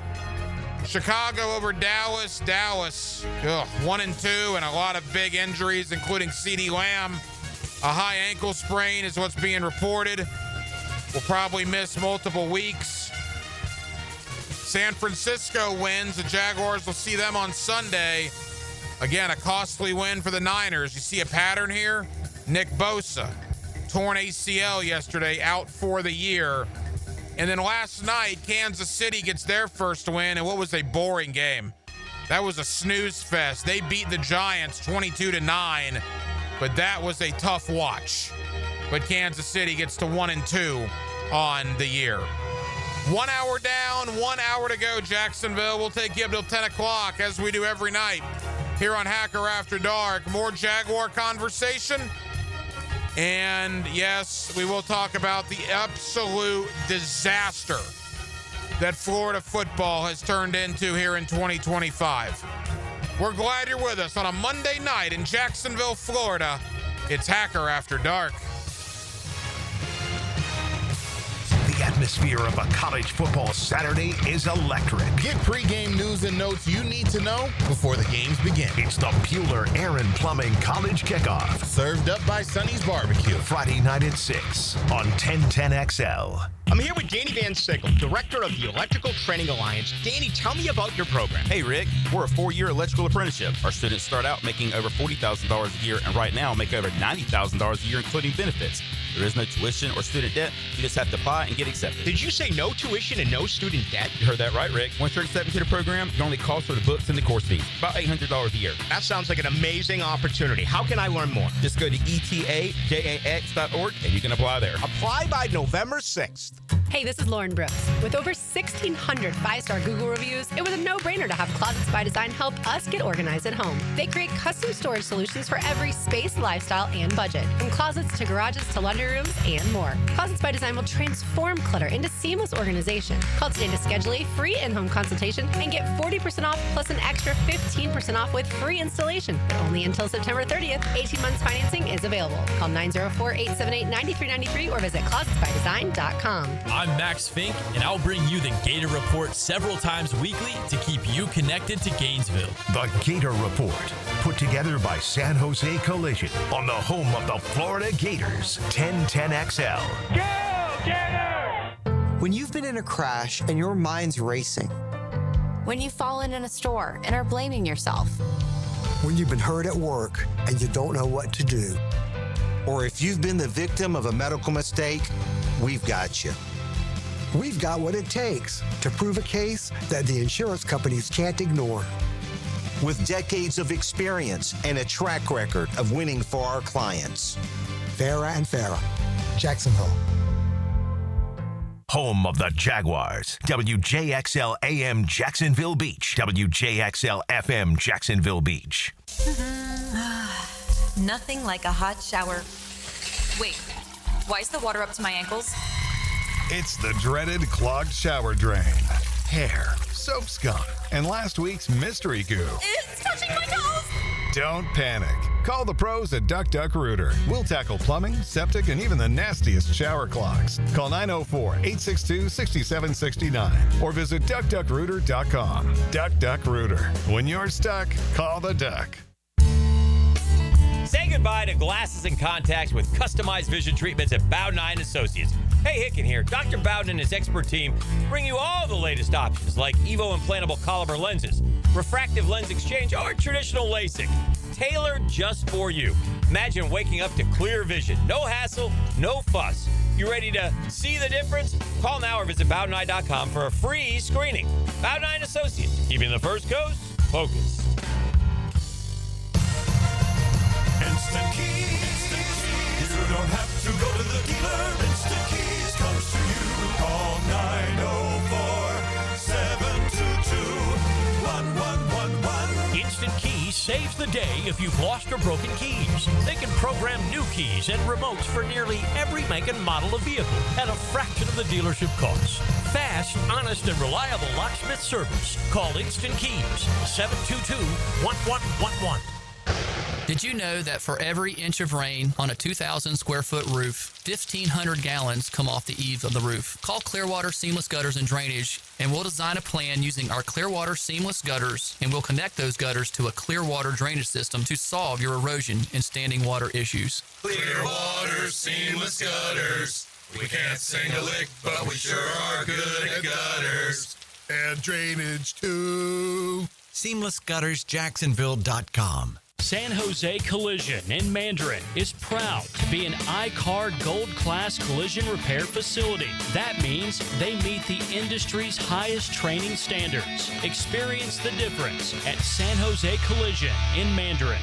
Beaches Jewelry and Pawn is celebrating 30 years with a huge new and used firearms sale all September. It's the perfect time to save during Florida's Second Amendment sales tax holiday. Zero sales tax on firearms at Beaches Jewelry and Pawn in Jacks Beach. 1010XL, presented by Farah and Farah, exclusive injury law firm of the Jacksonville Jaguars. When it's game time, Farah doesn't flinch. Hacker After Dark on 1010XL. Halftime, Hacker After Dark, 1 hour down, 1 hour to go. We'll take you up till 10 o'clock as we do every night right here on 1010XL and on 92.5 FM. I want to get into Florida in one moment, but Monday Night Football right now, how's this? The Detroit Lions are currently on an 18-play, 97-yard drive that has taken over 10 minutes off the clock. They got a 3rd and goal coming up at the Baltimore 1. This drive started, I believe, on their, 2-yard line. 18 plays, 98 yards, and in fact, they just punched it in. I believe David Montgomery for the score. Denmark, I mean, you want to talk about a demoralizing drive for the Baltimore Ravens. Detroit just held the ball for 10 minutes and 46 seconds. 18 plays, 98 yards for the touchdown. Good grief. Yeah, they ran a lot of I formation with 2 fullbacks, something that you don't see usually. And Baltimore's defense isn't good. I mean, last year the secondary wasn't good, but now their front seven doesn't look like it. And the Lions' O-line's good, but Yeah, I mean, we all expected a game in the 30s, and it looks like we're going to get that tonight. What a fitting segue to say that something is not good as we get into our Florida football conversation. Again, Graham Hall, 24/7 Sports, Swamp 247, joins me towards the bottom of the 9 o'clock hour. The Gator football team, at least the offense, is, they were awful on Saturday night. They were awful against LSU, and they were pretty bad against South Florida. It's a situation where we sit here on the 22nd day of September, and all the hope and aspirations and dreams the Gator Nation had of potentially a dark horse playoff run based on what happened towards the end of last year. Well, those hopes, those aspirations, and those dreams have been crushed and shattered in front of your very eyes in the span of less than a month. Remember, it was just a month ago. Heck, 3.5 weeks ago. That Florida was ranked, top 15? Somewhere in the top 10 in America. And they are now 1-3. No hope, no aspirations, nothing. Zilch, nada. And it's a shame. And look, we talked enough about Billy Napier last week. He's not going to be around that much longer. Can't imagine he would be. He doesn't deserve to be. DJ Lagway is just not very good. Now, again, has he completely lost any confidence that he had because of Billy Napier's play calling? Is it a scheme issue? I mean, whatever it is. I mean, the guy was the Gatorade Player of the Year in the state of Texas. He was the best high school football player on planet Earth, according to the Gatorade, people that vote. And I find it hard to believe you can go from that to what we've seen DJ Lagway become in the last 3 games, which is awful. At what point are we going to say, well, he's only had 5 weeks of practice, right? I mean, are we going to get to the point where, he's only had 7 weeks of practice or 9 weeks of practice or 11 weeks of practice? I don't buy that anymore. Now, reportedly, he's in another walking boot. It's just awful. There's no silver lining anywhere. The season is an epic failure already. Texas A&M, Tennessee, Georgia, Ole Miss, Florida State still on the schedule. The only 2 games that you think, Florida might have been favored in leading into the last week or 2 was Mississippi State and Kentucky. Who really knows if they'll be even the favorite in that game or those games now? I mean, this is going to be Florida State from last year. Florida's going to go 2-10, maybe 3-9. They're not going to go much better than that. And they're going to have to start over. People are going to leave in the portal, and you're going to have to bring in another coach and another new staff. And it's awful. It's like beating your head against a rock, man. From Will Muschamp to Jim McElwain to Dan Mullen, now to Billy Napier, and whoever the next coach is going to be. It's going to be the 5th head coach in the last, 12 years, 13 years. It's a bad situation. And we'll get to who we hope the next coach is. There's going to be plenty of time to talk about that. But I just found myself, it's like I was thinking last week. I had Leon Searcy on, right? My buddy Leon, you hear him every day on XL Primetime to talk about the Jaguars and the Texans. And it literally did not even cross my mind to ask a former Miami Hurricane and a 3-time national champion about the Florida-Miami game. Because it wasn't even fun. It didn't even matter. You knew Florida had no business being on the field with Miami on Saturday night, even when the game was close, somewhat close, right? In the 3rd quarter, because inexcusably, Mario Cristobal, who could have ran halfback dives the entire game, and gained 5 yards the entire game, decided to start throwing it for some reason. And that's the only reason Florida was even in the game. Then when he figured that out, the game was over when Florida just got run over like a buzzsaw. Mario Cristobal's in year 4. Billy Napier's in year 4. And for 90% of that game, that looked like the varsity against the junior varsity. I mean, how disheartening is it when a team just lines up in the I formation and just absolutely beats the crap out of you, and there's nothing you can do about it. Nothing. It's unreal, man. Unreal. It's a bad product. It's a bad situation. I can't even begin to think about how many Texas fans or Florida State fans are going to call the Swamp their home. I mean, if you're a Gator fan, are you going to go sit through this nonsense? It's awful. Florida scored 17 points in the last 2 games. In the land of NIL, in the transfer portal, and the money and resources that the University of Florida has dedicated to football, they've scored 17 points in the last 8 quarters. 33 points in the last 12 quarters. It's unacceptable. It's ridiculous. And thankfully, there will be a change sooner rather than later. More on the Gators and the nonsense going on down there. Graham Hall, 24/7 Sports, Swamp 247. He joins me coming up towards the bottom of the 9 o'clock hour. Coming up next, back into the Jacksonville Jaguars on a Victory Monday here in Northeast Florida. My buddy Jamal St. of Channel 4. Let's talk Jags. Let's talk the 2-1 start. Let's talk Trevor, BTJ, Liam Cohen, and let's talk briefly about heading out west and the San Francisco 49ers. Jamal St. of Channel 4 joins me next right here on Hacker After Dark. And he's not moving. That was a heck of a hit. Good health is an important part of a successful program. A guy who was number 5 on our depth chart is now our starting wideout. Listen for the personal injury attorneys Farah and Farah Injury Update. Jacksonville on 1010XL. Bueller. Stay cooler with Bueller. Hey, Jason, thanks for coming over so quick. Sure thing, pal. What's the big... Whoa! See, I told you there was a smell. Yeah, it smells like... Exactly, or a dead one more like it. You need some fresh air in here. Well, this is the problem, Jason. I've kept everything sealed up tight all summer long so I don't lose all my nice cool air. Now all the dog smells and cooking smells and home gymnasium man cave smells are all building up and I can barely... Dude, where are the Bueller sunglasses I gave you? Oh, I don't know. They must be in my other... Put on my emergency pair. Whoa. Bueller Air and Plumbing can install an air purification add-on to your existing air conditioner. Clean the air of dust and pollen and funky smells while you cool. So I can keep all the cool air I saved up? And your place won't smell like a dead... Stay cooler with Bueller. Visit BuellerAir.com.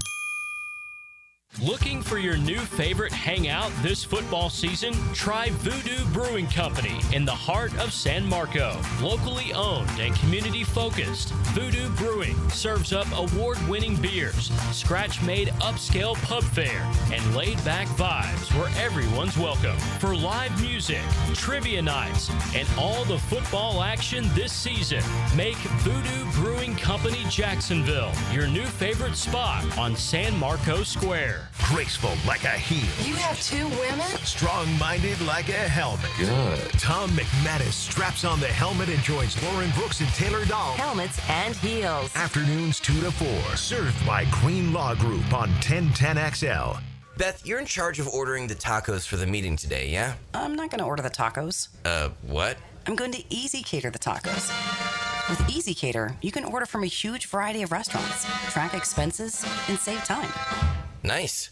Oh, by the way, you're emailing the meeting notes, right? No, I'm going to easy mail them. Where's my music? Sorry, Ben. There's no Easy Cater for that. Easy Cater, the easy way to order food for work. Order now at easycater.com. Post-game Monday on 1010XL is served by Tandy Foods, making quality fresh sandwiches since 1956.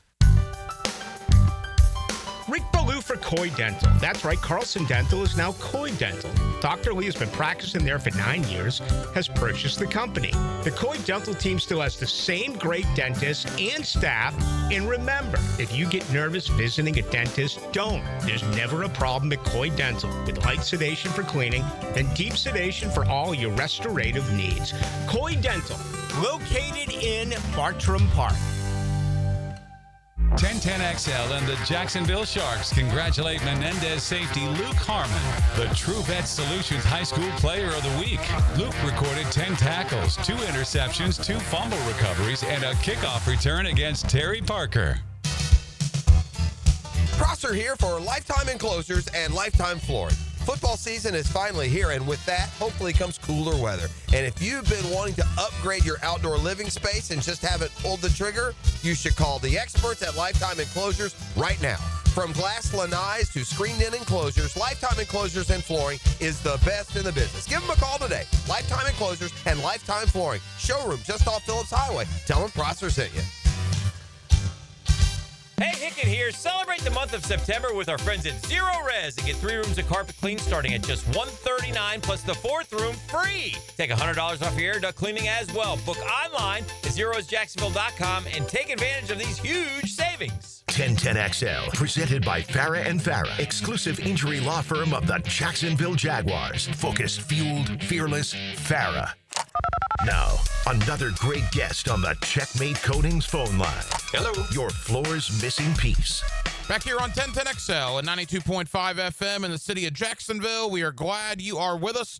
The Jaguars 2-1 after a victory over the Houston Texans on Sunday. They will now head out west next week to take on the undefeated San Francisco 49ers. Let's look back on the win over Houston. Let's briefly look ahead to San Francisco, and let's do that with my buddy Jamal St. of Channel 4, who's always kind enough to join us here on Hacker After Dark. Jamal, how we doing, man? Pretty good. How you doing, Hacker? Jamal, we're good. After a win, fan base is fired up. And yesterday, watching the game, I found myself, and I'm going to age myself here a little bit. There's a scene in the movie Angels in the Outfield where Danny Glover, the manager in that movie, is just aimlessly clapping outside the dugout. Can't believe they won that game that they were playing in that movie. That's almost how I felt yesterday, because everything that transpired against the Texans, the Jaguars don't win games like that. The Jaguars lose almost every game that comes down to the wire like that, or at least they have for the last 2+ years, yet they found a way amidst all the adversity to pull out a W. Boy, that was a real change from what we're used to around here, Jamal. So you're saying a 2025 remake, Angels in the End Zone? Exactly. That's right. Yep, exactly. Yeah, it kind of felt like that. The Jaguars don't finish games like that. I feel, well, we were just talking about it a week ago, right? Where the Jaguars faded in the fourth quarter. Can you teach a team how to finish? Can they learn how to make the plays in the fourth quarter? Was the win against the Texans perfect? No, it wasn't. But at the end of the day, when you go out there and you show the progress of the exact thing that everyone was harping on the week before of, you got to finish the game. You got to make the plays in the fourth quarter. It's only a couple of plays that are the difference. And they go out there and do that. It's tough to be, anything but excited and sit there and say, wow. I mean, look, you talk about progress in a week, the difference a week can make. You go out there and finish it against a division opponent in a game that felt like, look, it's early in the season. It just got the Jaguars to 2-1, but it dropped the Texans to 0-3. And statistically, 0-3, there's very rarely where a team can come back from that. So that's huge in more ways than one for the Jags. As we talked about last week, particularly after that loss to Cincinnati, Liam Cohen, the entire city basically was wondering how this team would respond to adversity, because let's be honest, in the past, the team did not respond well to adversity at all. And not only did you have the Cincinnati baggage, but then you're controlling the game. You're up 10-3. Cam Little misses a kick. All of a sudden, you blow a coverage, and Nico Collins is in the end zone. He could have fair caught the ball for a touchdown. It's 10-10. Trevor then throws a pick, and you're thinking, holy crap, here we go again. It's going to be the same thing as Cincinnati. You control the game, and you lose, but Tyson Campbell made a play. The strip on Nico Collins, and then the Brian Thomas Jr., it was a bad day at the office for him again. But the saving grace is what he did there at the 2-minute warning. Again, you had to feel good for both Tyson and BTJ there in the final moments. Yeah, look, this game was about handling the adversity within the game. For a guy like Brian, it's been the drop passes all season long. Crunch time makes the catch, turns it into a play that sets up the game-winning touchdown. For Tyson, he blew a coverage early in the game or thought someone was going to be behind him one way or another. There was nobody with Nico Collins, who walks in for a touchdown late in the game, comes up with the forced fumble. It pops into Devin Lloyd's lap. Those guys bounced back. They handled the adversity. They made the play when it mattered. And that's what it's all about. You talk about the guys that didn't get down on themselves. They went out there and kept playing and then ended up making big-time plays for the team. Jamal St. of Channel 4. All right, the drops. The drops are a major, major issue, and it was contagious. It was Parker Washington. It was Brian Thomas Jr. Travis Etienne was involved in the mix there. We don't know the status yet, really, of De'Ami Brown. We'll learn more this week, but he did not return to the game yesterday. I mean, you got to do something about the drops, Jamal, and I don't know what it is except just more reps and looking at yourself in the mirror if you're those wide receivers. No way around it. Can't drop footballs.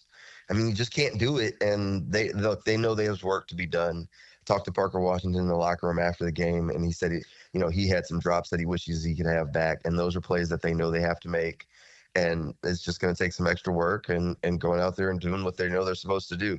Look, this is probably the worst, drop rate that I've seen since I've been covering the Jaguars. I mean, it feels like at one point during the game, it was like, either throw it to Brenton Strange or just run the football because nobody was catching it. Yeah. And that's just kind of the way it felt. And that's not how you want it to feel. I mean, you can't get the passing game going. It's tough to, we can sit here and criticize Trevor for his play or Trevor for the interception or whatever, but it's tough to put too much on him when who can you depend on to catch the football? Now, he did trust Brian Thomas enough, on that big play late in the game. But even that one, I don't think anybody's going to lie to you and say they were confident that BT was going to catch that football in that moment. No, I certainly wasn't. And I think you saw the emotion there on Brian Thomas Jr. when he went out of bounds, throwing the ball. It was an emotional 7-day period. He's getting a lot of flack, and with good reason. He didn't play well against Cincinnati, didn't play well yesterday up until that game-changing play there at the 2-minute warning. Jamal, they got to throw the ball to Travis Hunter more, man. I don't get it. Maybe we'll see what Hunter can do now with De'Ami Brown potentially sidelined, but you gave Hunter really one opportunity. He makes a 21-yard play out of it. You got to get the ball into Travis Hunter's hands. I'm starting to feel like he's finding a little bit of a home on the defensive side of the football, right? They've been playing him more at corner. He was announced as a starting corner. He did some good things out there. They left him one-on-one with Nico Collins a ton out there on the outside, and he did a lot of good work there at corner. And they used him on offense, but no, he didn't get the looks. He wasn't peppered like he was a top target on the offense. He did make the one explosive play.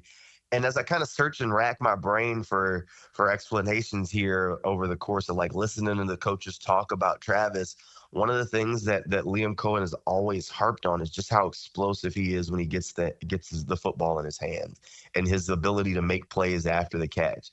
And it's starting to kind of look like that's how they're kind of have been using him, and maybe even see him on that offensive side as a guy. Well, all right, if we can get him out here and get him the ball short and just kind of let him be explosive after the catch, break that tackle like we saw in the game, and turn it into something else.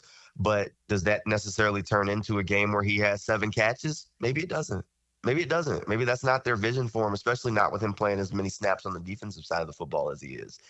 From what we've seen so far this season, they're not going to heavily feature him on both sides of the football yet in one game. If he's a starter on defense, then he plays a little bit less on offense and maybe not as heavily utilized there. When we saw him kind of heavily utilized against the Carolina Panthers on the offensive side of the football, he didn't play a ton of defense.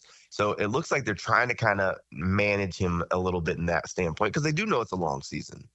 No, that's right. And again, we'll see about De'Ami Brown, but we'll see what that might include for Travis Hunter on the offensive side of the football. Defensively, it was nothing short of fantastic outside of that one blown coverage yesterday. Joshua Hines-Allen, Jamal, looked like the Hines-Allen of 2022, 2023. I almost felt bad for that Texan rookie offensive tackle. I don't know why they never helped him, really, because Hines-Allen was eating his lunch basically all day. Yeah, look, Josh is dominant. Josh is dominant in the box score does not speak to the dominance that he showed out there on the field. That last play of the game, or the last play on defense where Antonio Johnson comes up with the interception, Josh is in there for the tip. There was one play early in the game that doesn't show up on the box score. He doesn't even get a QB hit for it, but he absolutely just bull rushes the tackle into CJ Stroud, forcing an incomplete pass. It's like, look, this doesn't show up, but these are dominant things that Josh is able to do out there that's impacting the football game. He needs to put a couple more sacks to his name, but right now, you look at it and you say what the resume he's putting out there should at least put him in the conversation when we start talking about guys that are in the running for Defensive Player of the Year. But obviously, they're going to go to the box score a little bit more. But he's been absolutely dominant. He dominated that game. He's been dominant in the game so far this year, but sometimes it's just stuff that's not showing up when you look at the stat sheet. Final moments, Jamal St. of Channel 4. Jamal, as we take a deep breath after Houston, this was a Texan team that had won every time in Jacksonville dating back to 2017. It was a Texan team that certainly had the Jaguars' number. It was a Texan team that knocked Trevor Lawrence out for the year last year. And for the Jaguars to kind of respond to the bully, right, in their home stadium, to win a game like that, you don't want to make too big a deal out of it. It is week 3. But because it was the Texans and because they won in that fashion, you got to wonder if this could be the start of something pretty good this season. Look, it's a big win. It is a big win. I think there are some big games that you still have on deck. If you want me to believe the start of something big, go take care of business against the Kansas City Chiefs. I know the Chiefs are struggling, but at the end of the day, they're still the Chiefs. And when they come into town for Monday Night Football, I don't feel like a whole lot of people are going to be picking the Jaguars in that situation. Take care of business against them. And then all of a sudden, you got me as a believer that you're in for something big. I think that was a big win. I think the Jaguars are in a good spot to be in contention to win the AFC South. I think now it's going to be a race between them and the Indianapolis Colts, but I think you still got a couple of things you got to prove the rest of the way. One of those things is this Sunday, the Jaguars don't play well on the West Coast. And in fairness, a lot of East Coast teams don't, but the Jaguars really don't play well on the West Coast. In fact, I don't believe they've ever won a game in San Francisco. Now, they only go out there once every 8 years, basically. But I remember 2017, it was one of the Jaguars' best seasons in recent memory, and they got kind of pushed around by the 49ers out there. We all remember what the 49ers did here a couple years ago. Now, we already know San Francisco will be without George Kittle. We'll see as the week goes on about Brock Purdy. One thing to think about, though, San Francisco plays an NFC West division game the Thursday after the Jaguars game. They have a short week after Jacksonville. Would Purdy be okay to play twice in 4 days? Or if San Francisco has to pick and choose, would they rest Purdy this Sunday in order to play him in a division matchup the following Thursday? But again, we're very early in the week. 2-1 Jaguars, 3-0 49ers, Jamal, and what might be one of the games of the week in the NFL. Yeah, look, this is a big game for the Jaguars. The San Francisco 49ers are definitely a tough team. They've been off and rolling. They've been able to get it done with Mac Jones. We'll see about if Brock Purdy's back. Look, if the Jaguars are going to figure out a way to put those West Coast woes behind them and take care of business against San Francisco, offense got to get on track.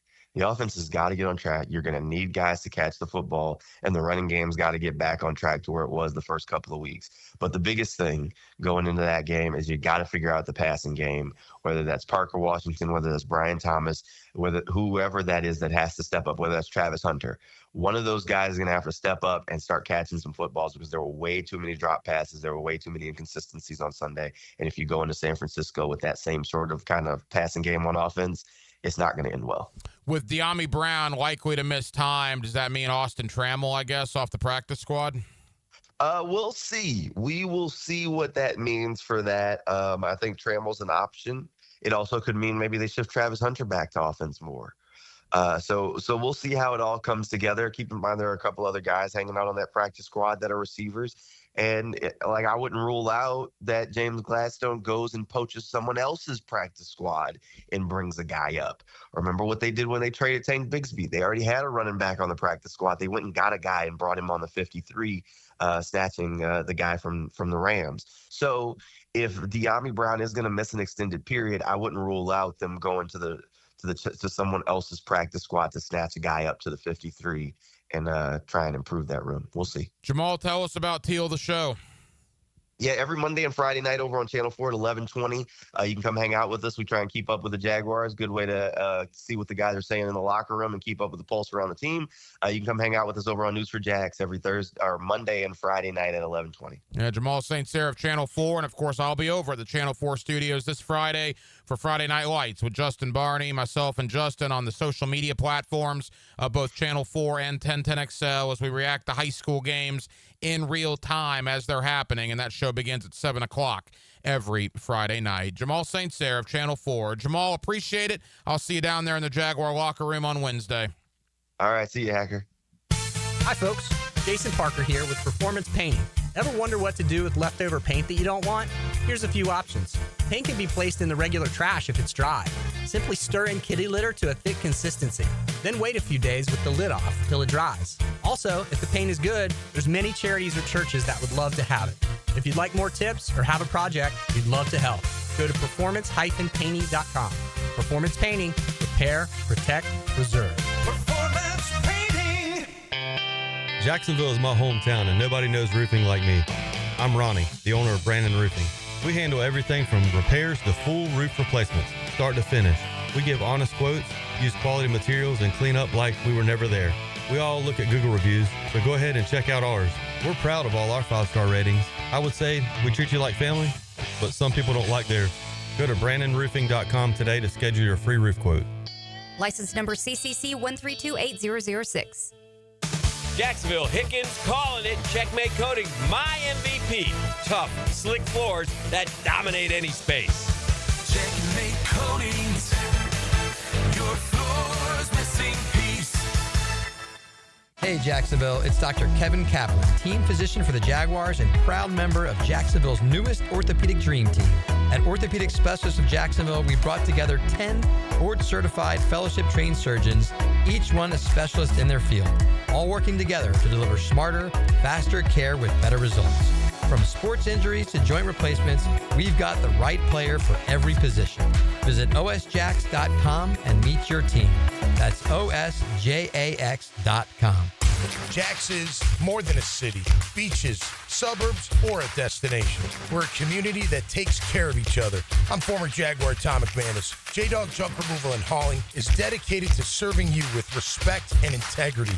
We haul construction debris or property cleanouts for managers, owners, and realtors. We do it all. Call 506-1256 for your free estimate today. We're here for you. We're veteran-owned and operated. J-Dog Junk Removal and Hauling. Jacksonville is game time, and just like the Jaguars fight for every yard on the field, Duck Duck Rooter fights for every customer at home. From plumbing repairs to septic pump outs to keeping your AC cool all season long, we've got the winning playbook. Duck Duck Rooter is a proud partner of the Jacksonville Jaguars and delivers championship service every time. When plumbing, septic, or AC problems put you on defense, don't fumble the call. Dial 904-862-6769 or visit duckduckrooter.com. Duck Duck Rooter, when you're stuck, call the Duck. This Day in Sports History is brought to you by Southeast Orthopedic Specialists. On September 22nd, 2004, San Francisco Giant outfielder Barry Bonds was intentionally walked 4 times in a 9-inning game for the second time. With Lee and Kate's Glass, you're gonna see a big difference. Hey folks, it's Frank Frangie for Lee and Kate's Glass. They say you're going to see a big difference, but what does that really mean? It means a live local person on the phone, a smooth, easy process, skilled craftsmen, and excellent customer service all around, with your satisfaction absolutely guaranteed. Visit LeeandKatesGlass.com. With Lee and Kate's Glass, you're gonna see a big difference. Need electric vehicle repair? Guardian Collision is expert certified for any electric vehicle. Trust the home team for auto body repair on your EV. Guardian Collision. They guard what moves you at GuardianCollision.com. Hi, I'm Sean Monahan from Monahan Jewelers in Atlantic Beach. Since 1977, we've been Jacksonville's local family jeweler with a beautiful selection of fine jewelry and certified diamonds. But we're also Jacksonville's leading buyer of gold, silver, and diamonds from the public. Gold has recently hit an all-time high at over $3,600 per ounce. Pay bills, buy something fun. Now is the time to sell your gold for cash and get top dollar, or trade it in for a new piece and get even more value at Monahan Jewelers in Atlantic Beach. 1010XL, presented by Farrah & Farrah, exclusive injury law firm of the Jacksonville Jaguars. When it's game time, Farrah doesn't flinch. Now, the Cool Down with Donovan Air Electric and Plumbing, keeping Jack's cool since 1987. Back here on 1010XL at 92.5 FM in the city of Jacksonville. We are glad you are with us. The Florida Gators are now 1-3 after a loss to the Miami Hurricanes on Saturday.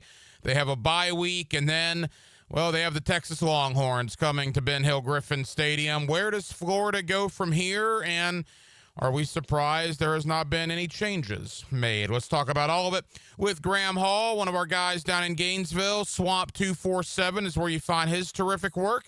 And Graham is always kind enough to join us here on 1010XL. Graham, how we doing, man? Doing great. Good to be here. Talk all things Florida, even if it's good or bad. Yeah, no question, Graham. Appreciate the time. All right. A month ago, Gator fans had the hope and the optimism that this could be, maybe a dark horse playoff type season for Florida. And those hopes have been crushed and destroyed in the last 4 weeks. The offense looks broken.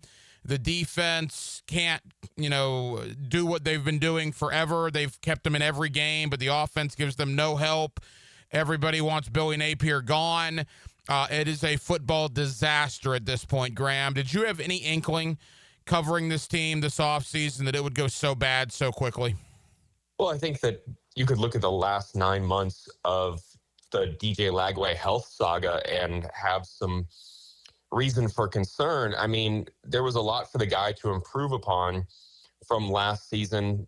Played half a year as a starter as a true freshman, but missed all of spring camp when it comes to throwing the football, and then was a modified participant again in fall camp when he suffered that calf strain. And if you looked at DJ's film as a freshman, he needed to improve upon reading defenses, decision making, and not getting the valuable time to do that did cause some concerns. But everyone thought that everyone around DJ Lagway would be good enough that they'd be able to overcome it, and that has not proved to be the case. Lagway has not looked as explosive, has not been able to have the downfield explosive opportunities that you saw last year. I think Florida has just 3 plays over 30-plus yards this year, which ranks 131st in the country out of 136 Division I teams.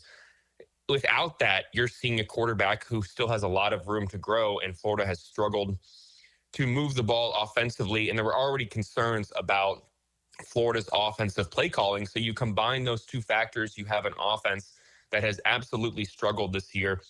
If you want to be a little bit revisionist, you could have said, oh, yeah, I saw this coming when you had a quarterback who was out for so long. But frankly, so many people thought that DJ was going to be a potential Heisman Trophy candidate that a lot of this is jarring, is unexpected in a way to see this. I hate to say regression in a sense, but you have seen a lack of effectiveness that you did not see last year from a quarterback who was less experienced. So it is startling in a sense, but when you pull back the curtain and look at everything that's gone on for the past 9 months, it makes more sense than I think a lot of people were led to believe. Maybe we're sitting here expecting that it wouldn't bother him as much, but now you can see that the lack of playing time in practice absolutely was a hindrance to him making the strides that he needed to make. The great thing about having you on this week is there's no game to preview because there's a bye week for Florida. So let's just get right down to it. People are asking me, people are asking you, so let's not sugarcoat it. Will Billy Napier be around to coach the Georgia game in a month? Oh, that's a good question. I think that this next month is going to determine how long it is for Billy Napier. I do think that, and I wrote this after the USF loss, that it still feels to me that it is a matter of when, not if, Florida does part ways with Billy Napier eventually. Now, the losses, if they continue to pile up, will expedite that timeline in my mind. And you have another bye week right before Georgia, and say Florida loses to Texas and at Texas A&M, and they're looking at 1-5, and then they face a Mississippi State team that looks better than a lot of people thought. A Mississippi State team that got a road win, against Arizona State, and the number 12 ranked team in the country. So unless Florida does what they did last year, which is what I'm writing about this week and is going to be a topic of discussion. Last year, the bye week really helped Florida, but it was on the defensive side of the ball. They made some changes, moved Ron Roberts up into the box, and Florida was able to be far more successful defensively, and that led them to being in games and have the chances that they had where they had the 4-game win streak to end the season. It's going to be a much different bye week for Florida, where now they're going back to the drawing board, as Billy Napier said on Saturday night in Miami, and looking to improve their offense. Is a week off from competition going to allow DJ Lagway to make the strides that he needs to make? That is absolutely uncertain. I don't think it's anywhere near a guarantee. if the Gators cannot become far more potent on offense, get a win against Texas, beat Texas A&M on the road, beat Mississippi State during homecoming, claw their way back to having a winning record, get to 4-3 before that bye week against Georgia, I absolutely can see a change happening before that Georgia game. So this next month, I know people are already out there calling for Napier to be fired. Florida's administration still feels that it's far too soon. With just a third of the season in the books, there still is a path here to getting to bowl eligibility. Say, in theory, Florida wins every game left on the schedule, gets to 9-3. They still have a chance. I know people have already shut the book and written them off, but if they, with their schedule, win out and go 9-3, in theory, this is a team that still could make the playoffs. So there is still a glimmer of hope left. The light at the end of the tunnel is extremely dim, but it is still shining in a sense here for Florida. But it can be extinguished with 1 or 2 more losses here. So the next few weeks are going to determine it. But if Florida does not have the impressive turnaround that they had last year, if they don't make the strides, I do think that a change will happen before the Georgia game. So we will know here pretty soon. I know a lot of people already believe they think they know which way this train is heading, but there's still a chance for Florida to turn it around, a very, very small chance, of course, here. And if they don't, I do expect that Florida is going to part ways with Napier before the Georgia game. Graham Hall, 24/7 Sports, Swamp 247. Graham, I'm all for optimism, but the 9-3 talk, I mean, if I was 7 foot, I'd be in the NBA. But the reality is I'm 5'6". They're not going to win 8 in a row. They functionally cannot throw the ball down the field. I mean, and think about what you just said, and I don't blame you. I said the same thing. Can they get to bowl eligibility? Graham, this is year 4, man. This isn't year 1 or year 2. At the University of Florida, we are not supposed to be talking in the 4th year of a coaching administration. The goal is to get to bowl eligibility. I mean, that statement alone to me should result in Billy Napier being gone. And I said this last week. Billy Napier is a guy that I would love to go have a beer and a burger with and just talk about football and life. I don't have anything wrong with him personally. In fact, I like the guy. I've had him on a few times, and I've enjoyed the conversations.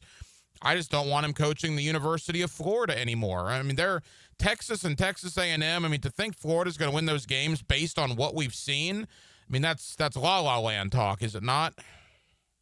No, it is, and I agree with that. When I say, Florida could win 8 games, I am absolutely not predicting or expecting that to happen.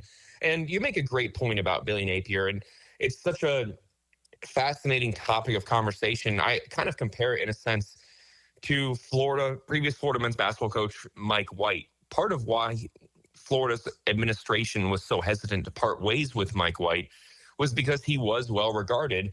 It was everything but the competitive results that Florida was a fan of internally. They obviously didn't reach their expectations, but everyone had a lot of respect for him. The players liked him, but there was an acknowledgement that the results just weren't there. That's the case with Billy Napier. You look at the systems around him, what he's done for the program, how well regarded he is among players, families, the athletic department. This is a guy who unfairly is given the reputation that he is unintelligent or in over his head or stubborn, even in a sense. And when you get to know him and you talk to him, and obviously there are a ton of people who know him far better than I do, this is someone who you come across as having a ton of respect for their approach, how they act, how calculated they are in their remarks. And it is really unfair that some people don't have the take that you have, where you can have respect for the guy of who he is as a person and just acknowledge that the on-field results are not up to the level of expectation that they should be at a program like the University of Florida. That is the case here for Billy Napier. That's what makes a situation like this so difficult. The athletic department still respects him, and it makes a parting of ways a difficult decision. It also is tough for an athletic director like Scott Strickland, who identified Billy, had so much confidence in him. And until that extension that Scott Strickland got, you could have made the case that Scott Strickland's reputation and maybe even his tenure at Florida was riding on Billy Napier to be successful. That's no longer the case after he got that extension over the summer. And now, more than likely, we'll have an opportunity to get an unprecedented, very rare fourth head coach hiring at the University of Florida. So it is a difficult situation. I tell people all the time on our message board and on the radio that if they had a time around Billy Napier to get to know him, they would come away with more respect for him than they do when they just see him in a press conference or watch him coach a game for 60 minutes on Saturdays. With all that said, Florida has high expectations. The Gators have not achieved it, and often that leads to a changing of the guard, and that is absolutely where this thing is headed, barring an unforeseen, incredibly unlikely turnaround in the weeks ahead. Final moments, Graham Hall, 24/7 Sports, Swamp 247. Graham, we got about 2 minutes to go. Let me throw a couple of rapid-fire things at you.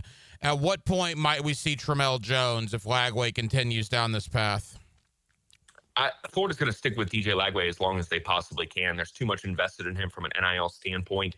I do think that barring a decision to shut him down, acknowledge that he's not the quarterback that he can be, that whether it's his health or his ability to, his confidence, whatever it is, until something like that takes a step back, Florida is going to ride with DJ Lagway. But I would not be surprised if you continue to see the futility and the offense keep Florida from being competitive, that the Gators give another quarterback a chance. I got all this flack last week for asking about a backup quarterback, and it was a poorly worded question. But sometimes having a quarterback compete for reps in practice can galvanize you. And I don't know if Florida's at that point yet because DJ needs as much practice time as possible. So I don't know if we'll see Tramel Jones, but it certainly is not going to stop fans for calling for a change at quarterback here. We'll see if Florida has the guts to do it. My gut tells me no. Graham, final question. My concern moving forward is if the offense continues like this. I mean, it's one of the worst Gator offenses we've ever seen. We're getting into historical territory.